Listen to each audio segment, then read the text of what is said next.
Aloha and welcome, ladies and gentlemen, to the Got Your Six podcast.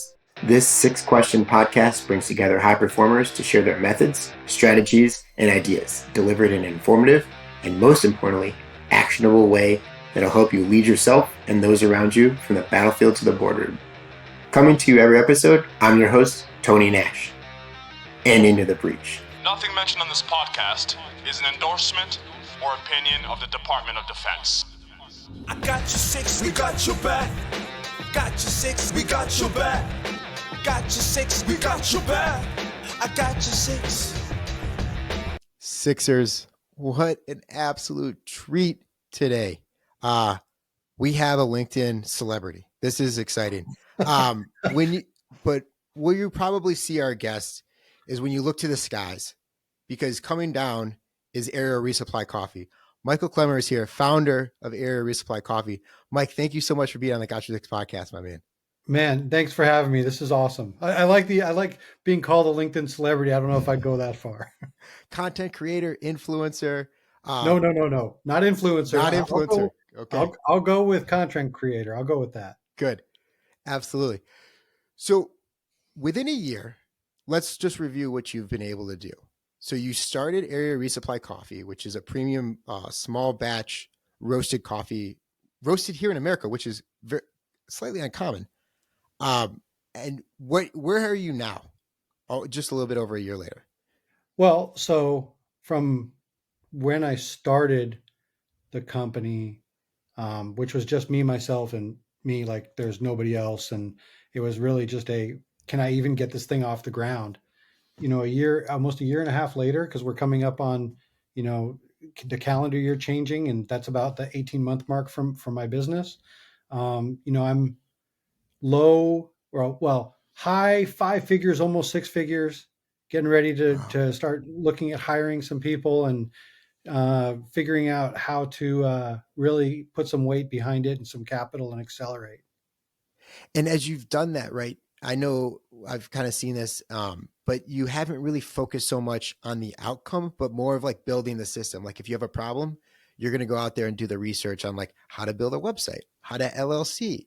Where does that come from? Is that something you've always had inside of you, or is that something you kind of like built up to as you've kind of grown the company?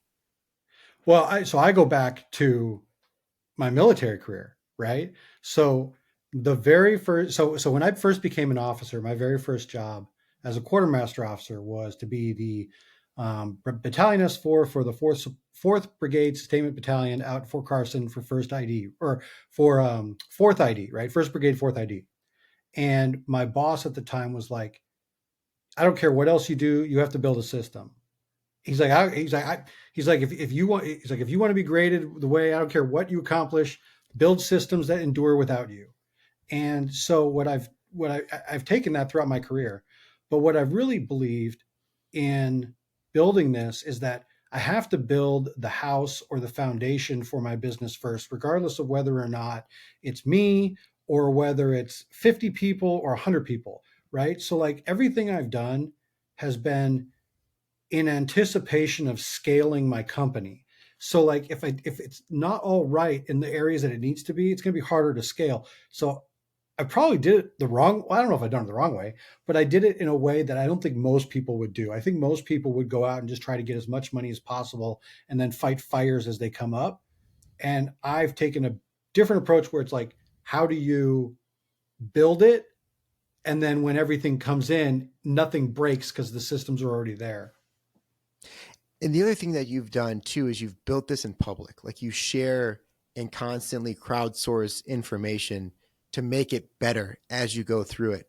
You're constantly either putting out some sort of poll, soliciting information, or at least just providing like, hey, this is kind of rough. Does anyone else go through this, or is it just me? And I feel like that people resonate with that so much because they see themselves when you're creating that more or less that content, but you're having that conversation with the audience. Well, I made a promise to myself when I started this, was that I was going to build this in public. I was not going to do this in the dark, and that I would be open and honest about successes and failures. And for a lot of reasons. Number one, there's a ton of smart people out there that all want to help. Like I'm one of them, right? When people come to me and they're like, "Hey, Mike, how do you do this?" I'm like, "Well, this is what I did." And I've had a bazillion conversations about that. For me, it's, I want to be like, I don't want this just to be about like what has Mike done. Like at the end of the day, like I want it to be like, what is Aerial Resupply Coffee? Like, what does it stand for? What does the company stand for? What's the mission stand for? And the more people that understand where I'm coming from at the beginning, the more that will resonate. And it has resonated. So I think I would never do it any other way. If I started another company, I'm going to build it in public. Where did you get the idea to build in public? Because usually people have an idea, right? They're like, I need to get an NDA and have everyone who ever even smells this idea, they have to sign it. But instead you're going reverse. You're going the opposite and saying, no, all this is open source. Well, I mean, I don't think there's any, I mean, we're not talking about, operational security for, for, anything in the military. We're talking about, I mean, this is a coffee company. It's just like any other, small business. It's just the difference is that it's just me. And because I don't know, like, I don't know what I don't know. I mean, like there's a lot of things that I still don't have a clue about what I'm doing. And I'd rather just say, I don't know and have somebody help me or be upfront about it and just say, beats me, but I'm going to figure it out. Yeah. And so that for me is like why I build in public in the first place is because, and coincidentally, I chose LinkedIn as the platform to build in public because the people on LinkedIn, for the most part, are people who put me in who are either decision makers or they're people who are going through the same thing where they're building their own businesses. So we all get to talk together. It's like, hey, how did you do this? What did you do here? Why is this working for you? And so we all pick up on each other's tricks and it just helps everybody. What's a recent example of where you've said like, I don't know, and you reached out to someone and you said, well, so SEO is something that's like, I'm horrid with SEO, right? Like explain I understand what SEO is. Okay, so SEO is search engine optimization. So like let's say you wanted to start a website and you're like, I want to be the best, Hot Wheels car seller that, company out there, right? And so you start a website and you build it and you call it My Hot Wheels Car, or whatever it is. If you don't start search engine optimization and do all the background of like tags and how Google represents it and how your site is mapped, you're never going to show up on Google, which means it's going to be harder and harder to find you. I had no idea about any of that, like none. And it's one of those things where it's like, like it's like when you Google something and all of a sudden you look on page one and there's 15 different things.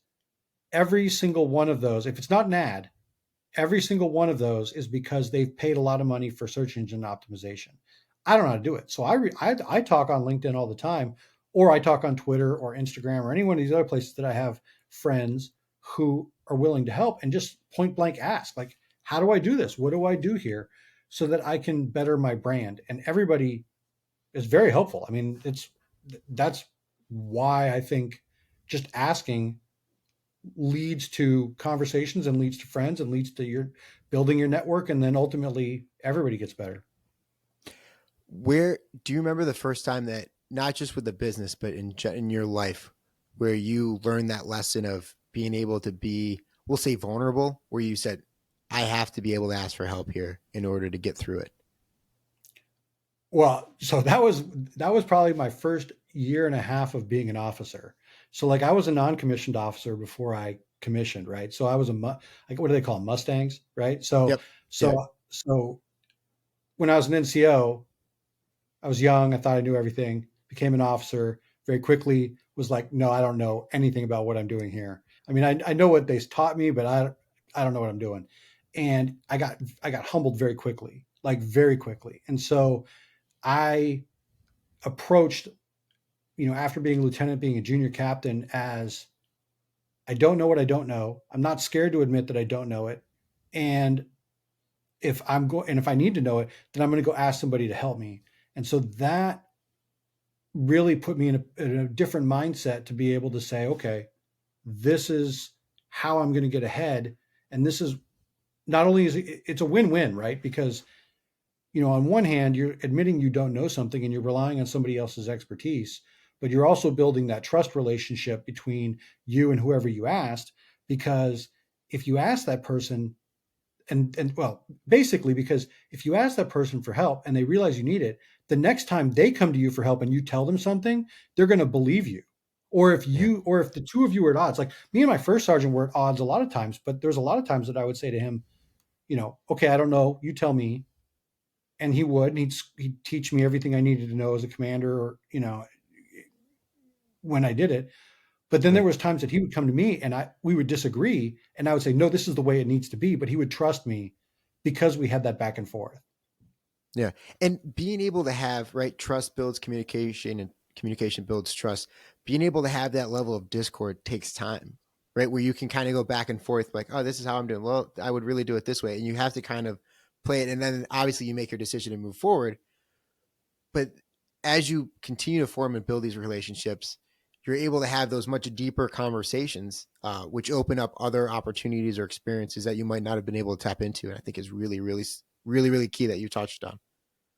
Yeah, I agree with that. I think that, if there's one thing I think we've all learned, well, I hope people learn, but the thing I've learned is that, relationships matter, and how you treat people and how you not just empathize, but how you respect other people's opinions, whether you agree with it or not, breeds trust between the two people. And then it's just a multiplier that helps you throughout life, throughout business, throughout your career, whatever you want to do.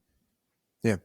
Sam Meek from Sandbox talked about in a few episodes ago where he's looking at people that aren't 6 years, 10 years, a year.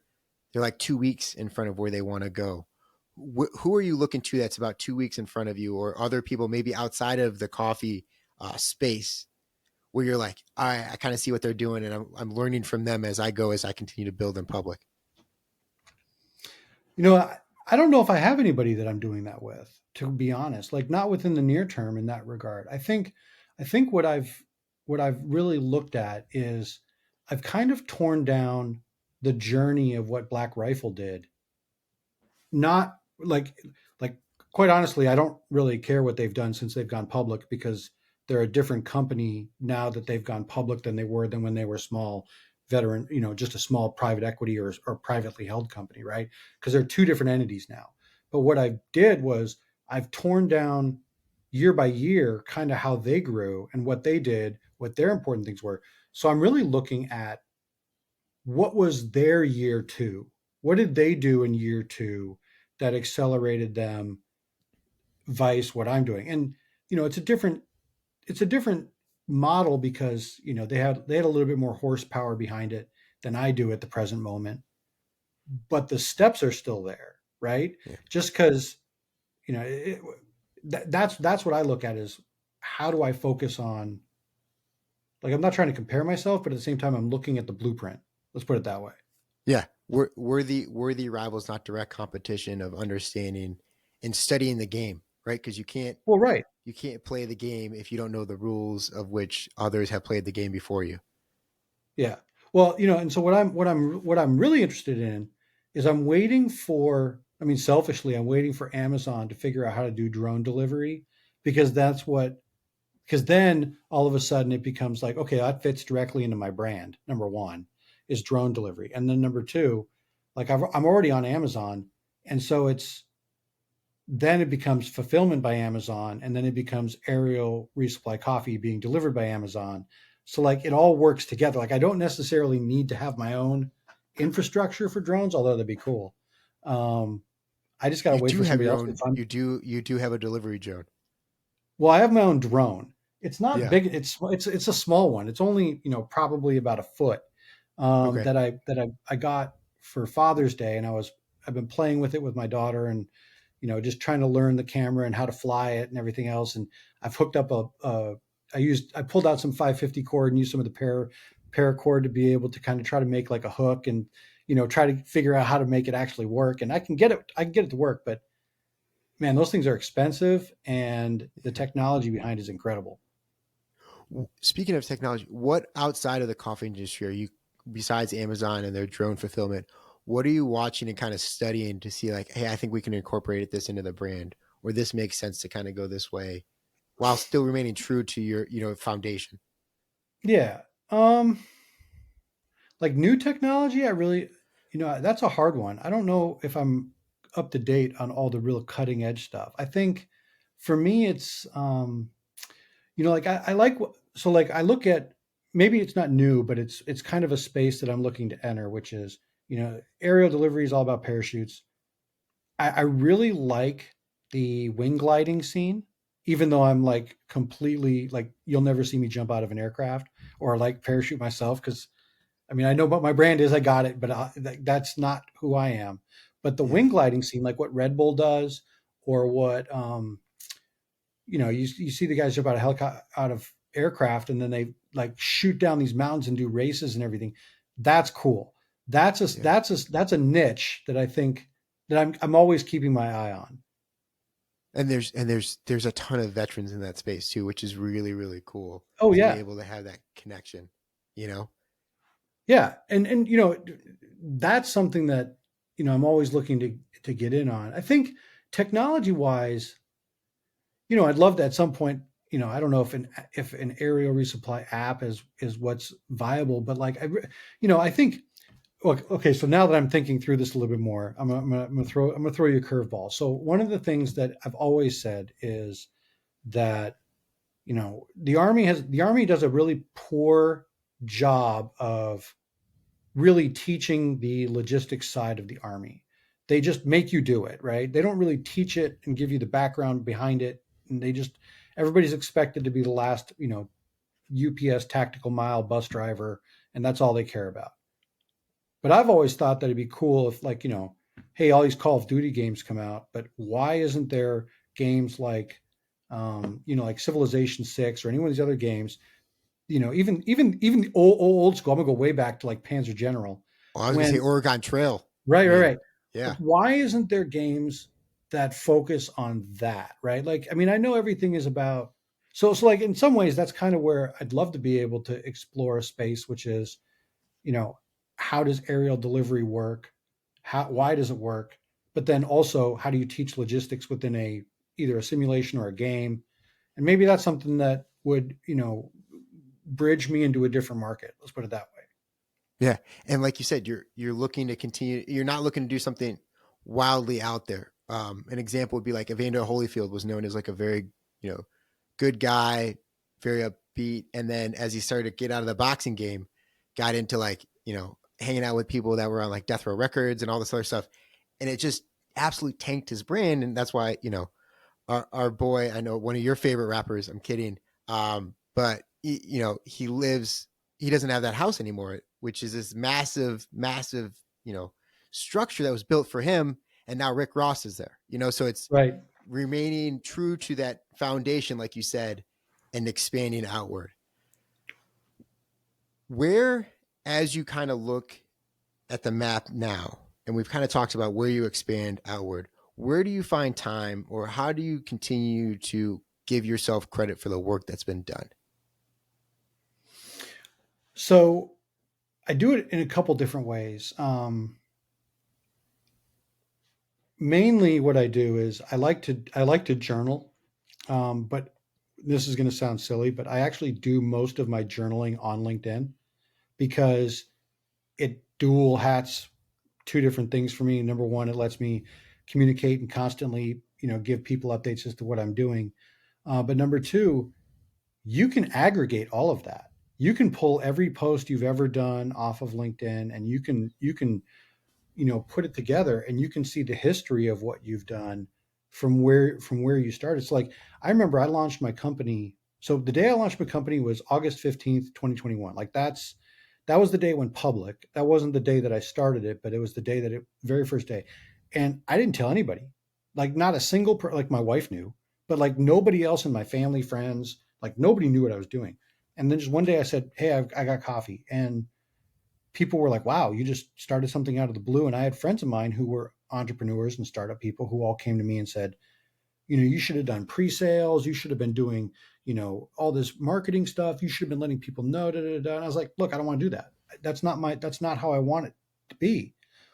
and I did my first month, I did, I don't know, I think I did like $100 worth of coffee. That's nothing. But you know what though? I sold something like out of thin air. Out of thin air was like a month prior wasn't anything, and then a month later, somebody decided to buy a bag of Firewatch because I was like, well, this is what I'm doing, and I'm going to give it a shot. And if this if this the whole thing folds, a month, a year from now, I don't think it will, but if it does, let's say it all folds, I'm okay with that. Like I did something that I don't think anybody, you just do it, you just figure it out. But I did something, and it's hard work to do all of this and get it where it is by yourself. And that's where, so like when I sit back and I look at it, I just go, yeah, it's a colossal amount of work that went to where I am now. And so I give myself credit for that. And that's awesome that you deliberately take that time. We'll even say, we love to say on the podcast, that tactical pause Mm-hmm. to be able to recognize how far you've actually traveled and you're not in the same spot that you started. It's like when people ask like famous entrepreneurs or business leaders, they're like, what happens if everything, and you even hinted at this, if everything goes away today, what would happen? They'd be like, I would be fine, because they have all that experience built up in the bank and all the different failures and successes that they've made along the way. That's right. They'll just apply to whatever's next. That's right. And I think, it's, as much as this is a journey about building a business, it's really a journey about educating myself and becoming more confident. And it's a journey about, it's a self-exploration journey. Like, I mean, people can say what they want to say about it, but like you come out of the, so like when you're an Army officer, you are prohibited by US code for having a second job. Like it straight up says you cannot do it. In fact, when at my last duty assignment, we had, an officer get in trouble because he had a second job, and, that's was the end of his career, but that's okay. So what I said, where I go with that is that I waited until I was retired at 20 years to start anything else. And I had to deinstitutionalize myself from the Army and figure out who I am. And part of this, I mean, looking back at it, I don't think I thought this way at the beginning, but now I look at it as, this is a way of me finding Mike again, like building Mike out, building who I am. I'm not, like all of this back here, like, yeah, that's what I did. And that's who I was for 20 years, but that's not who I am. Like that person did a great job. And there's it's always going to be imprinted on me because, I mean, let's be real, it's never going to go away. I mean, I still have friends of mine who call me and I can jump right back into the world and talk about it. But like, that's not, like, I want to be Mike, the business owner. I want to be Mike, the guy who owns Aerial Resupply. I want to be the guy who sits down and drinks coffee and supports vets and supports entrepreneurs and wants to talk about, anything. Like, I think that's more important to me now than anything else. I love that you just want to be Mike. And that's it, man. That's special, because it's very easy, like you said, to get wrapped up in the things that are on your chest, whether they're the awards, rank, whatever. And it really takes hard work, like just like a business, to be able to do that reflection and figure out who you actually are at the end of the day. So I took the one program that I will recommend to anybody who ever gets out of the military is the Commit Foundation. And so the Commit Foundation, if for anybody who's not familiar with it, is an organization that is their sole purpose as a entity to help veterans is to help you find you. It's not even about, like, everybody else out there, and I could go down the litany of the list, is all out there to, here's your resume, we're going to help you get hired, we're going to help you do job interviews, we're going to help you do this. Not this place. It's all about, who are you?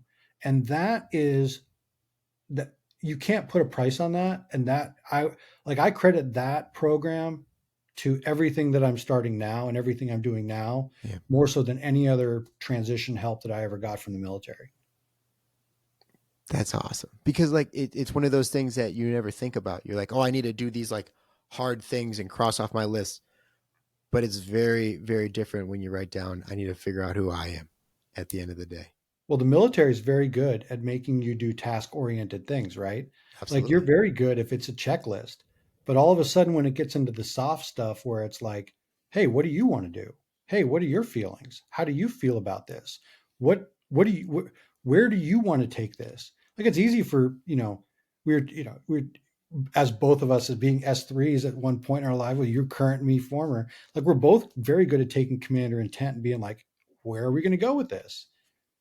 Much harder when you're the commander and you're writing the intent, and then you have to execute your own intent because Yeah. there's nobody below you to do it. And so that's where we're not good at that. If you can point to me a couple veterans who've all gotten out of the service after 20, 25, 30 years, who 6 months after have all of that figured out, man, then you've met a lot more better people than I have, because I've not met one yet. And that's the thing too, like you can't compare your journey, right? Because it's being able to figure out who you are and how far you go into that journey is That's right. really a personal thing. Because you've had to look at, failures, successes, and we kind of talked about that on the episode. But as we look at today, right now, Mike Klemmer, how are you better today than yesterday? Oh, I'm better today because I know who I am. I know what's important to me, and I have a idea of what I want Mike to look like tomorrow, right? So it's not so like, I make a mistake yesterday, that's great. I'm going to learn from it. I'm going to move on, and I'm going to be better today than I was then. And a lot of the things that I probably punted and pushed off because I was like, hey, I'm in the military. I'm going to make major. I'm going to make, I'm going to push for lieutenant colonel. I'm going to like all of that. That's all by the wayside. And now it's more about being in the moment, enjoying the journey, being present for what I'm doing today, because there, it might not be here tomorrow. And I know that's cliche, but that's the truth. Like I enjoy what I'm doing. Where did you not punt literally today so you were able to be in the moment? Oh, well, so it was, my daughter is very much into piano. And so, it was, I have all this Black Friday stuff that I got to do with the store. I got all this, all these promotional things that I want to do. And, so my daughter, she has piano every Wednesday afternoon. And so I make it a point for me to stop whatever I'm doing. I take her there so that she can do what she wants to do. And it gives me time to just spend time with her. So that's important to me. And, again, this business, it's great. It'll blow up. I'm convinced of that. My daughter's always going to be first. So that's what I got to do. And you're still able to create harmony. That's right, man. As the days go on. I love it. That's right. Mike, where can people go to find out more about you and Aerial Resupply Coffee? Well, you can go to the website, which is aerialresupplycoffee.com. That's the easiest one. That takes you right to the store. You can go to my about page, find out more about me. You can find me on LinkedIn. I am probably one of the more active veterans on LinkedIn. And I know you at the beginning, you said I was a celebrity. I don't know if that's true, but I do know that I'm fairly out there. So that's easy to find. I'm on Twitter, TikTok, Snapchat, Facebook, Instagram, all the usual suspects. You know where it is. And then slowly but surely, one day I might try YouTube. We'll see. And we will make sure it's all linked down in the show notes for this episode. Mike, thank you for sharing your strategies, your methods, your tactics, and most importantly, thanks for having our six. Absolutely, man. Appreciate it.